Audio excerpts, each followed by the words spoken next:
Hello, Year 6. Welcome to Thursday's story time. Thank you for joining me again. We're on chapter 18 of Skycircus, and we left Robert in free fall from the tightrope.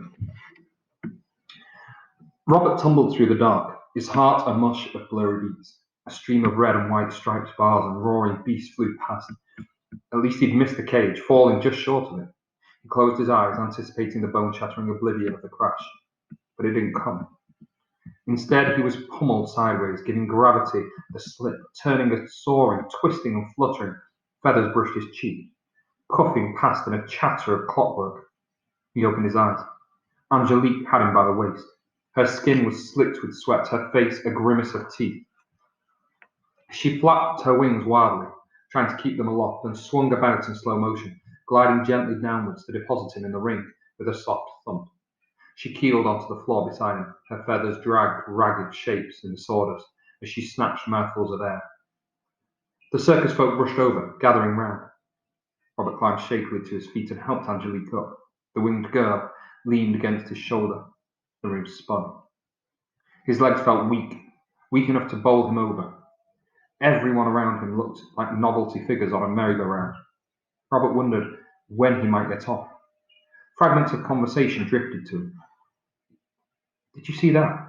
The freak girl saved the boy. Rescued him. Angelique it was, one of our hybrids. Who'd have thought? Quiet! All of you, Madame shouted. Silence! Someone glared angrily about and raised his whip. Lily stumbled through the crowd. Her body was shaking, her legs tangled beneath her, but she managed to make it over to Robert. Thank you, she whispered to Angelique. A torrent of relief rushed through her veins. She hugged the winged girl so hard in gratitude she could feel every feather in her twitching wings. It was for him, not you, Angelique said simply. Lily didn't care. She was just relieved Robert was alive. You all right? She asked him. I'm fine, he replied, a bit shaken. He'd survived a scrape with death, woken from a nightmare of falling into a dream of flight. The room had stopped spinning and the earth beneath his feet felt solid and durable. He wondered if he should get down on the ground and kiss it. I haven't caught anyone before, Angelique was saying. I'm not a catcher. She wiped the sweat from her face with the back of her hand. You almost dragged me down. She was laughing in relief as she spoke. Luca joined them at the front of the crowd, Silver and Dimitri too. They began clapping Angelique, and then, gradually, the other performers joined in. A friendly round of applause, their faces filled with warm smiles. They've never applauded me before, Angelique whispered. Only their own. Maybe, Robert thought. There was still hope. He could bring the two groups together, humans and hybrids, working in partnership to put a stop to this vile circus and to get out of it altogether. But then Slimwood barreled through the crowd. Enough, he screamed, hitting everyone with his whip to break them apart. Rehearsal's over. Get back to your cells. If one of you breaks the rules, you'll all break the rules. There'll be no dinner and no privileges. Everyone's punished because of these two. The mood darkened and Robert felt the elation drain away. People had begun to stare at him accusingly. Madame grabbed Angelique by the arm and Slimwood grappled with Robert. I warned you not to cause trouble, he hissed. I can't have you trying to turn my crew against me. 3 strikes. This isn't the end. Tomorrow we'll decide on a new punishment for you both. Despair rose up in Robert once more. He turned and looked for Lily. She was with the other hybrids, being corralled away by the lump, probably back to room 13. The roustabouts had arrived too and were hustling the rest of the crowd of performers out toward the gondola.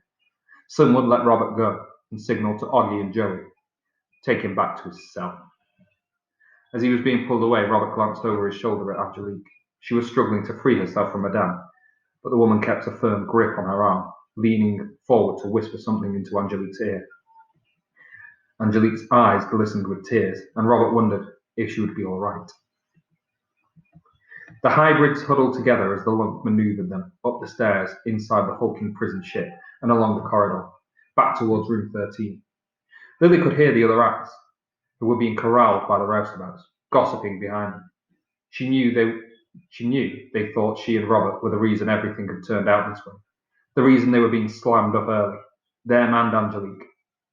After that spectacular stunt to save Robert, Madame had kept Angelique behind in the big top. Lily hoped she wasn't being punished. The monk unlocked the padlock on the iron gate and opened room 13, thrusting them inside. Malcolm jumped up at Lily, licking her face at the door, and as the door was slammed on them. Lily, thank clank you're all right. Where's Angelique? In the tent. Dee Dee paced the cabin, her mechanical legs clicking and clacking. Luca sat down on the end of his bed. Minutes later, Angelique arrived back, her face streaked with tears, her hair a mess, her folded wings sticking out at odd angles, and her plumage tattered. They threatened to put my feathers out one by one if I ever pulled a stunt like that again, she said. And they said to warn you all that from now on, we had better toe the line. She slumped into the chair and laid her head on the table. What happened in there? Malcolm jumped up at Lily's legs. Slimwood was mad at Robert, so he made him walk the tightrope, Lily explained. Good gracious, Malcolm said. Is Robert? He's fine, said Lily. She glanced at Angelique. Angelique saved him. Angelique gave a glowering look, and Lily wondered if she was still angry about Mamma's papers. I was always worried I wouldn't be strong enough to carry someone, she said. And then I did, though the efforts and what happened afterwards were... She trailed off and stretched her wings out wide until they filled the width of the cabin. Lily could see some of the feathers were damaged. She didn't know if it was from Angelique's rogue flight or what Slimwood and Verdigris had done to her as punishment. Just don't know if it's worth it. Remember the faces of the other performers, Angelique, Luca said, and their applause. They were willing you on your side. Perhaps they're not as bad as we thought. Perhaps you made them see us at last. I hope so, Angelique said. Even when we help one of them, Slimwood still encourages them to hate us. Luca's right, Dee Dee. Luca's right. I don't think that's the case anymore. Dee Dee sat down next to him on his bunk. Lily noticed she looked rather shell-shocked too. She'd been the one who'd tried to grab Robert and had been inches from him when he fell. She must have seen the startled look on his face. Maybe we can work to change things. Why was Robert punished? Malcolm asked. He was hiding, Lily said, so he could give me this. She pulled the wallet out from her sock. Inside it were 8 lockpicks and a folded piece of paper, which contained a message that Lily read out aloud. Meet me at midnight. I'm with the buttons in room... Lily turned the paper over. 9. He's in room 9. She looked up at the 3 hybrids. Are you going to come with me? She asked. We could use your help. Especially Angelique's to fly us over the fence, Malcolm added. Angelique shook her head. We can't risk it. What if we get caught? She folded her wings around her. They went easy on the punishment this afternoon, but they can do far worse. Haven't you seen the wall of mementos? Besides, she whispered fearfully, what is there for us hybrids outside? No one wants freaks like us in the real world. That's how we ended up in here in the first place. Dee Dee and Luca said nothing, but Lily knew they agreed with Angelique. What was wrong with them? How could they bear to remain here? Did they not trust her? Were they still upset that she'd lied to them about Mamma and the notebook? She needed to persuade them to come with her. Perhaps it would help if she read them something Mamma had written, something that proved she wasn't so bad. Lily pulled out the last few ripped pages of Mamma's red notebook, but there were no more diary entries, merely a few small sketches of people with wings. Who are they? Luca asked, peering over her shoulder. Daedalus and Icarus, Lily explained. Were they part of the flyology experiments your Mamma mentioned in her notebooks? Dee Dee wanted to know. No, Lily replied. They're from a story from long ago. Mamma used to tell it to me at bedtime. Angelique's nose had wrinkled at this discussion of Lily's Mamma. Nevertheless, she seemed interested. Is it a children's story? She asked. Sort of. Lily decided to tell it to him. After all, they had hours to kill and bombs to rebuild if she was to persuade them to come with her at midnight. Daedalus was an inventor, she said. He created a maze for the king of Crete, King Minos, called the Labyrinth. At the centre of the labyrinth was a horrible half-man, half-beast called the Minotaur. And every 9 years, 7 young men and women would be sent into the labyrinth as a sacrifice to him. The king's daughter, Ariadne, fell in love with Theseus, one of the heroes sent into the labyrinth, and Daedalus helped them both to kill the Minotaur and escape. The king was so angry when he discovered this, he locked Daedalus and his son Icarus in a high tower in the middle of the labyrinth forever. He told them they would die in their prison and never escape. The others were enthralled. Didi and Luca leaned forward in their seats, listening. But Daedalus was a great inventor, Lily continued, and his son was clever too. They both knew that if they put their minds to it and worked together, they could find some way to get out. What did they do? Didi asked. They designed wings for themselves to be made from feathers, wax, and twine. That doesn't sound like the greatest design to me, Malkin said. Lily ignored him. It was so they could fly away from the tower in Crete and King Minos, she explained, glancing at Angelique. Her eyes were so big and childlike that Lily guessed no one had ever taken the time to tell her a story before. What happened next? She asked. They built the wings, Lily said, and put their plan into practice. Luca leapt up. And then they were free. He cheered. And it was only then that Lily realized she'd chosen a bad story to tell. Not quite, she said. When Daedalus created the wings to fly himself and Icarus out of prison, he warned Icarus not to fly too close to the sun. But Icarus was an impetuous boy and never did what he was told. He loved flying. He dived and swooped and flapped up to the sun, and its heat melted the wax on his wings, and his feathers blew away, and he plummeted into the sea. Bit of a downbeat ending, Malkin said. Lily knew he was right. She'd completed the story, but it didn't feel very satisfying.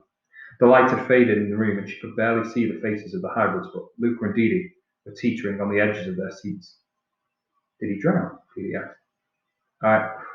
I'm not sure, Lily lied, though she knew that the story had said he had. See, Angelique said, her face set in angry resignation. I told you, bad things always happen to hybrids out in the world. In the half-light, Lily could see the cogs and leather joints beneath her feathers and her plumage. Wires wove across her back, and when she raised her arms to the mechanical wings responded to her movement as if they were part of her. The mechanism was integrated into who she was, just like the cog art in Lily. They were like sisters. Lily wished she could give her some hope, but she couldn't lie about it. It had to be the truth. I'm sorry that Dr. Droz changed you, Lily said at last. To all of them. And I'm sorry if any of my mama's or papa's ideas had anything to do with that. They always meant for their work on hybrids to help people, not hurt them. And it did. I wouldn't be alive without it. Surely that's enough to prove their good intentions. She paused and looked each of them in the eye. But most of all, she said, I'm sorry that Slimwood and Madame locked you away. You should know despair isn't the answer. Despite the risks, we can still fight. We can still escape. That's what we need to do. And we'll take Robert with us. I think you're right, Angelique said finally. We'll go with you. The other two nodded. Thank heavens for that, Malkin said, because I don't think I could listen to another of Lily's stories. There was still a long wait until it would be quiet enough to make their escape attempt. Lily's stomach rumbled from a lack of dinner. She changed back into her red dress, coat, and scarf and left the circus outfit Madame had chosen for her bundled in the corner.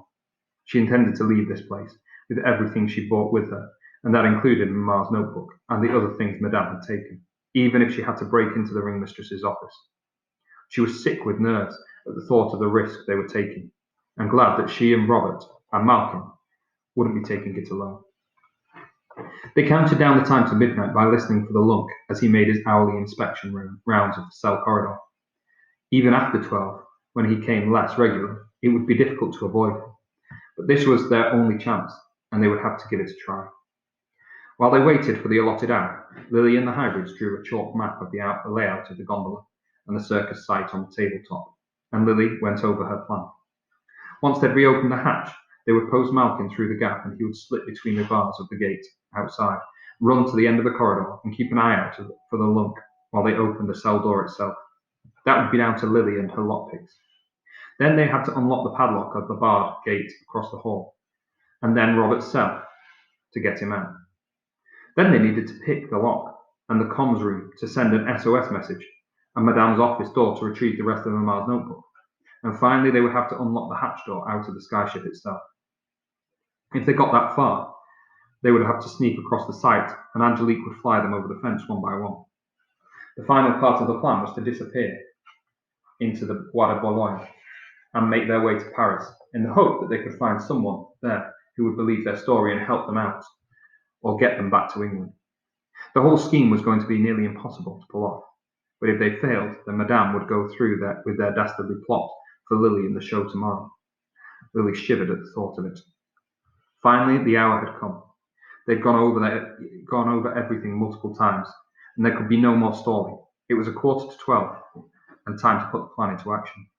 Luca and Dee Dee pulled the pins from the door and undid the bolts on the outside. Then they removed the hatch.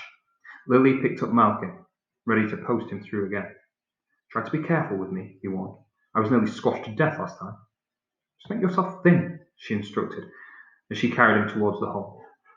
Though it wasn't as if he could breathe in to do that. "We'll need a quiet signal for you to use on the other side if you see or hear anyone coming. One that we'll recognize from this end of the corridor."